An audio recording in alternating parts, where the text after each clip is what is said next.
Era la Málaga de 1918, una ciudad donde la pobreza estaba en cada rincón, donde la clase obrera denunciaba jornadas de 14 horas sin descanso dominical, frente a unos patronos que no pagaban multas y rompían los acuerdos con los trabajadores. Era la segunda ciudad más analfabeta de España, muy falta de escuelas, y donde la mayor parte de la ciudadanía, excepto la burguesía, vivía en casas hacinadas, sin apenas ventilación.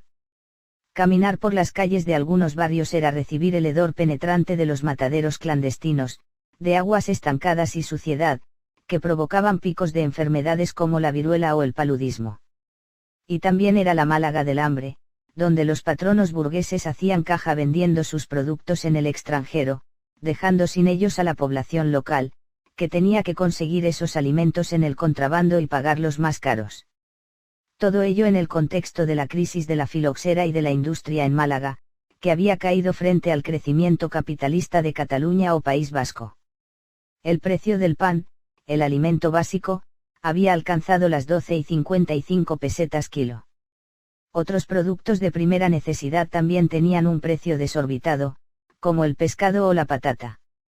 Un coste inasumible para una población donde las costureras y modistas ganaban tan solo 1,5 pesetas, y los hombres, en trabajos como la herrería o albañilería, apenas alcanzaban las 4 pesetas. Como siempre, el trabajo de la mujer se consideraba de menor valor y era peor pagado. Aquellas mujeres tenían que enfrentarse también, a ser consideradas voces de segunda en sus reivindicaciones laborales.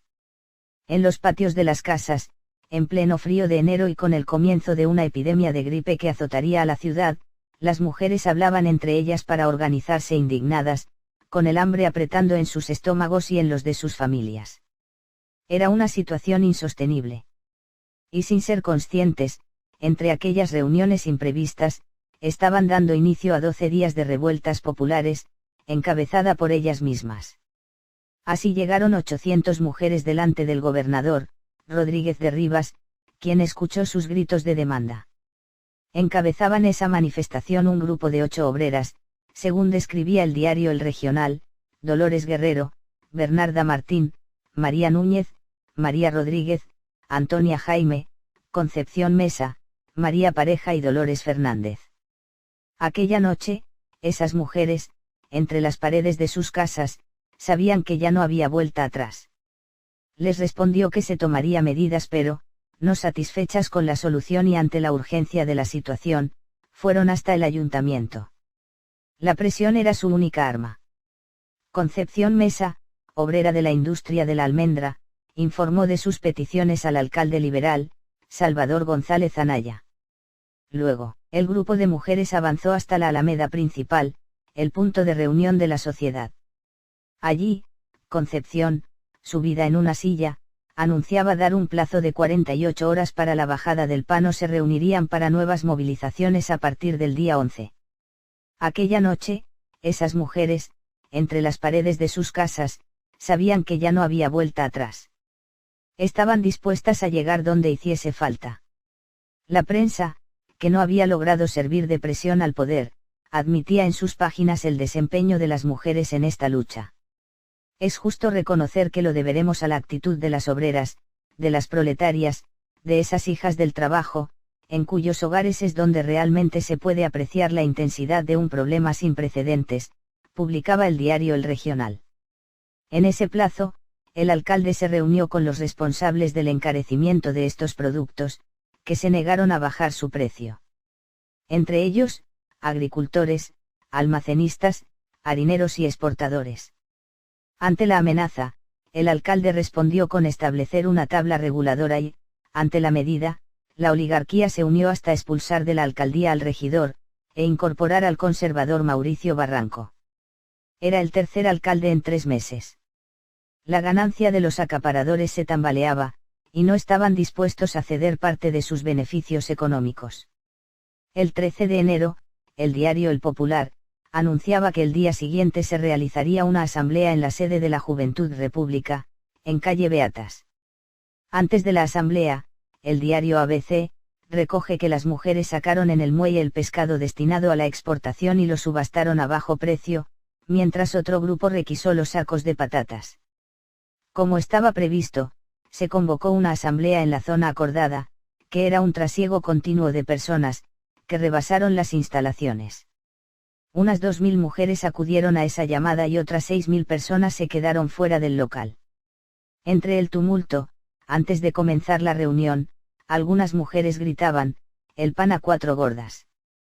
Compañeros, nosotras somos las que tenemos que arreglar todo esto". Tras ordenar silencio en aquel clima de tensión, empezó la sesión con una mesa ocupada por Dolores Balaguer, María Valdés Pérez y Concepción Mesa, quienes expusieron las reivindicaciones, y quienes rechazaban la caridad como solución a los problemas. Se acordó realizar una manifestación al día siguiente y se advirtió, de forma explícita, que las mujeres encabezaban la marcha. Así amaneció el día 15 de enero, donde las mujeres se reunían para dejar todo listo a primera hora de la mañana. Mientras, otras animaban a las más reacias a manifestarse junto a ellas, en múltiples idas y venidas, con avisos de casa en casa. El poder local ya era consciente de la dimensión de aquella manifestación y dispuso controles en algunas zonas de la ciudad. A mediodía, las mujeres iniciaron el camino hasta el centro de Málaga desde diversos puntos de la ciudad. Mujeres y hombres de los barrios La Trinidad, El Bulto, El Perchel, La Victoria o Welling confluyeron y caminaron hasta llegar a Gobernación. Vista la cantidad de personas, algunas mujeres se animaron a sumarse con ellas, e incluso se añadieron las criadas, que bajaban de las casas donde trabajaban o atendían las peticiones de otras manifestantes que iban en su busca. Allí gritaron, enarbolando banderas, por la bajada de los productos, a la vez que se escuchaban frases como "Vivan las mujeres unidas", "Viva Málaga" o "Muerte a los acaparadores". Una comisión las recibió, pero la conversación no tuvo la solución esperada. Todo eran incertezas. Les advirtieron que se marcharan sin provocar alborotos, pero las mujeres siguieron con su protesta, más indignadas, y se dirigieron hacia el puerto. Así se iniciaron las primeras cargas policiales, a las que las mujeres se defendieron con piedras y palos. Luego, la Guardia Civil efectuó varios disparos entre la gente que salía despavorida desde la calle Larios hasta la Plaza de la Constitución. Hubo 4 manifestantes muertos, entre ellas, 2 mujeres, y 17 manifestantes con heridas de diversa consideración. Unas 12.000 personas se manifestaron. Al día siguiente, el diario El Popular escribía un editorial titulado "La opinión del pueblo, que se vaya el gobernador". El caso saltó a la prensa de todo el país. Las autoridades civiles cerraron los locales obreros, pero el resto del pueblo se sumó en señal de duelo y protesta. Albañiles, carpinteros, herreros o transportistas, trabajadores del puerto y de las industrias, panaderías, tiendas de comestibles. Todos se unieron a una jornada de huelga. Unas 12.000 personas se manifestaron por la tarde hasta el hospital militar, donde estaban los fallecidos de la jornada anterior, a los que se enterraron de madrugada. El día 18, el diario ABC difundía que continuaba la total paralización del comercio y de la industria en Málaga entera. Las sociedades obreras y las asociaciones de dependientes del comercio manifestaban terminantemente que mantendrán la actual huelga. La solidaridad del pueblo fue total, y la huelga se extendió hasta el día 21, a la que se sumaron profesores, costureras u oficinistas. La ciudad estaba desierta y con la huelga, inoperante. Una Málaga paralizada que consiguió ganar el pulso a la oligarquía, que tuvo que bajar los precios. Con la protesta de las mujeres malagueñas se ha conseguido, en parte, las justas peticiones del pueblo, decía la Unión Ilustrada. Constatada la bajada de los alimentos, la huelga finalizó un día como hoy, hace 100 años. Y aquellas malagueñas escribieron, en la página de la historia, una de las mayores revoluciones obreras feministas de la ciudad.